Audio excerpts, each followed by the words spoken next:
আল্লাহ রাব্বুল আলামিন কোরআনে কারীমের ভিতরে নবীজির নাম একটি বারের জন্য নাম ধরে তাকে ডাকেন নাই, বরং তিনি বলেছেন তোমরা পরস্পর পরস্পরকে যেভাবে নাম ধরে ডাকাডাকি করো আমার নবীকে সেভাবে নাম ধরে ডাকবে না। আল্লাহ নিষেধ করেছেন আমার নবীর নাম ধরে ডাকবে না।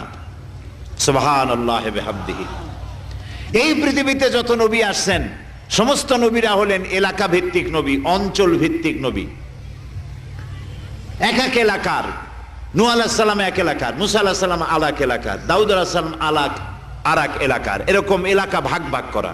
কিন্তু মুহাম্মদ সাল্লাল্লাহু আলাইহি ওয়াসাল্লামকে আল্লাহ রাব্বুল আলামিন কোন এলাকার জন্য নবী বানান নাই।